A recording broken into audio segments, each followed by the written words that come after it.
আচ্ছা, আমি সালাউদ্দিন আহমদ, আসন্ন রাষ্ট্র নির্বাচনে আমি হেমাস্তা রিফা, মহিলা বিষয়ক সম্পাদক পদে মনোনয়ন করছি। পানির ফিল্টারের যে কথা বলছিল, পানির ফিল্টার খুলে নিয়ে ওদের জাস্ট বলেছে এটা করুন। যে অভিযোগগুলো আসছে প্রাথমিকভাবে সেগুলো আমরা বলছি তোমরা এটা করুন, আসছে তোমরা যেটা সব নির্দেশ করছে করনি। সবাই আমার সবচেয়ে ভালো লাগছে যে সবাই ক্যাম্পেইন করছো। আমরা বলছি অনেকে সাংবাদিকরা আমাদের প্রশ্ন করছে 10টা পর্যন্ত আচরণ বিধি লেগেছে, কেউ 10:30 পর্যন্ত। এটা কি ইয়ে করা যায়, কন্ট্রোল করা যায়? কেউ করতে করতে তার বাসায় আসতেও তো, রুমে আসতেও তো আধা ঘন্টা, 10টা 10:30 11টা পর্যন্ত কেউ যদি কমপ্লেন না করে এটা তো অসুবিধা। আমরা প্রমাণ সহ লিখিত অভিযোগ দিলাম, আপনারা এটা কি ব্যবস্থা নেন, আচরণ বিধিতে কি আছে এবং আমাদের গঠনতন্ত্র কি আছে, সেটা আমরা এটার আপনাদের প্রয়োগ দেখতে চাই যে গঠনতন্ত্র এবং আচরণ বিধি অনুযায়ী আপনারা কতটুকু শাস্তি দিয়েছেন।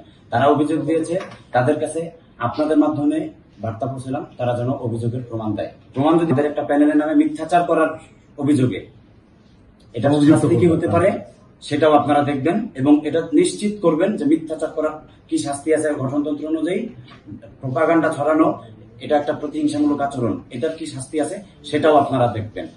আর আমরা দিয়ে গেলাম অভিযোগপত্র, আমাদের তার প্রাইভেসির কারণে আমরা প্রমাণ দিতে পারবো। তাদের হলের গ্রুপের স্ক্রিনশট, সেখানে স্পষ্ট ভাবে লেখা আছে নাস্তার ব্যবস্থা থাকবে, তাদের প্রজেকশন মিটিং এ নাস্তার ব্যবস্থা থাকবে। এরপরে এই যে মেয়েদের হলের রুমে রুমে খাবারের ব্যবস্থা নিয়ে খাবারের প্যাকেট দিয়ে যাচ্ছে, এই যে রুমে রুমে নিয়ে যাচ্ছে সম্মিলিত শিক্ষার্থী জোটের প্রার্থীরা বস্তায় করে এই যে খাবার নিয়ে যাচ্ছে বস্তায় বস্তায়, এবং খাবারের প্যাকেট এই যে দেখেন, এবং এই যে সবগুলো রুমে রুমে দিয়ে যাচ্ছে। এই যে খাবারের ভিতরে দেখেন, আপনারা দেখেন চকলেট ভিডিও।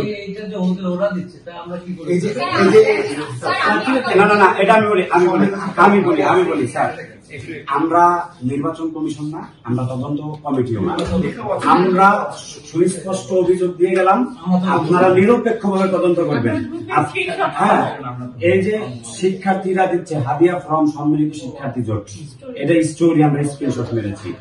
হ্যাঁ, এরপরে এই জায়গায় একটা কমেন্টে অভিযোগ করেছে একজন শিক্ষার্থী, ফিশারিজ ডিপার্টমেন্টের 24-25 সেশনের ছেলেমেয়েরা যখন পিকনিক করছিল তখন ছাত্র শিবির প্যানেলের থেকে 1000 টাকা আসার লজিকটা কি? তাদের তো আমরা দাওয়াত দেইনি। এই যে শিক্ষার্থীদের আমরা প্রমাণ সহ দিয়ে গেলাম, এটা যে তিনিও জানেন আমিও জানি টেস্টি ট্রিটের খাবার কারা দিছে, সুতরাং এটা তাদের কিনা এই প্রশ্ন প্লিজ করবেন না মিডিয়ার সামনে। অভিযোগ দিয়ে গেলাম এবং অতি শীঘ্রই গঠনতন্ত্র এবং আচরণ বিধি অনুযায়ী তাদের শাস্তি আমরা দেখতে চাই।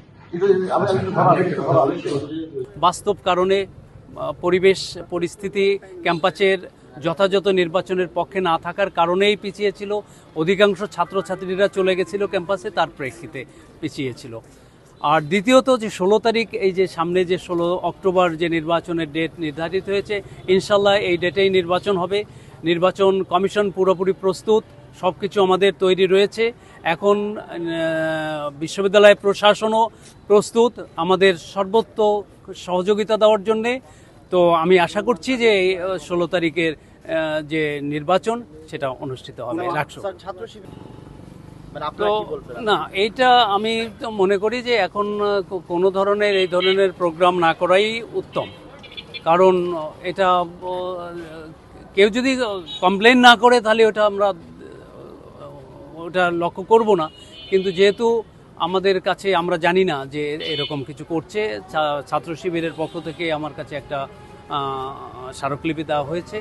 তো আরও কয়েকটা বিষয়ে আমাদের নির্বাচন কমিশনের দৃষ্টি আকর্ষণ করা হয়েছে, আমরা সেগুলো দেখব। বিভিন্ন জন বিভিন্ন রকমের হতাশার কথা বলছেন, এটা কয়েকবার নির্বাচন পিছানোর কারণেই। তো আমাদের প্রশাসন যে কারণগুলোর জন্যে ক্যাম্পাসে অস্থির অবস্থা তৈরি হয়েছিল, সেগুলো অ্যাড্রেস করছেন, কথা বলছেন, অনেক সমাধান হয়ে গেছে। কাজেই আমাদের আশঙ্কা করার কোনো কারণ নেই। বুঝতে পেরেছি, এটা তো স্বাভাবিক যে নির্বাচন কমিশনেরও যে বাজেট ছিল, সে বাজেটের থেকে অতিরিক্ত বাজেট লাগবে এই নির্বাচন পিছানোর কারণে। প্রত্যেকটা ক্যান্ডিডেটের অতিরিক্ত খরচ লাগছে। তো আমরা আশাবাদী, আমরা আপনাদের মাধ্যমে সমস্ত প্রার্থী এবং ভোটারদেরকে নিশ্চিত করছি যে 16 তারিখ রাষ্ট্র নির্বাচন ইনশাল্লাহ অনুষ্ঠিত হবে।